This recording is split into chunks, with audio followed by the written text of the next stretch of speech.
Hi, my name is Mike with Connecticut Sea Grant and Yukon Extension, and today we are going to give you an inside look at the shell planting process.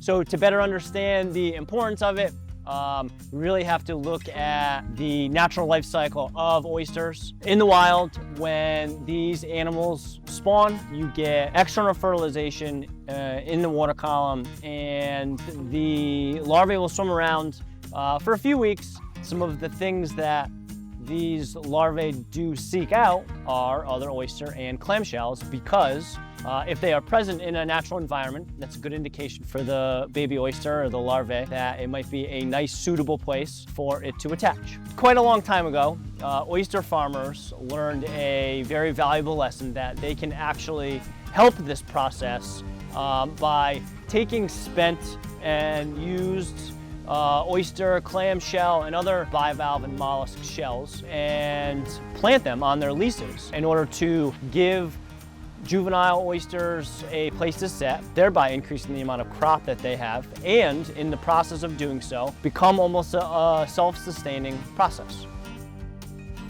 As you see behind me, the first part of the process is collecting shell, whether it's from a restaurant operation or a shucking operation or left over from the harvesting of these animals, and very simply making a big pile. You can call this a shell pile, or it's also commonly referred to as a curing pile. And it's pretty easy concept.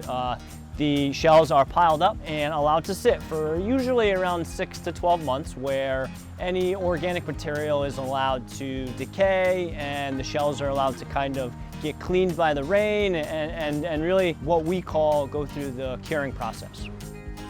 After the curing process takes place, they will then move on to the next step, which is usually when the farmer will strategically place them on one of their leases. The shell needs to be really placed in the water a specific amount of time. Usually it's 2 to 3 weeks prior to that larvae actually needing or searching for a place to settle out. So what happens after we have a pile like this? It then gets brought and put onto the deck of a boat. This could happen in a few different ways. In this particular case, it is actually machines are taking large piles of this, placing them into hoppers, and conveyor belts are bringing them to be dropped onto the deck of a boat. When the pile is placed on the boat, then it's brought out to a lease, or it could be a natural bed or a seed bed, or even a restoration site. And then the shell is, with a pretty high-powered hose, hosed off the deck of the boat to be settled onto the seafloor. Then it can spend a few weeks getting settled in, and then eventually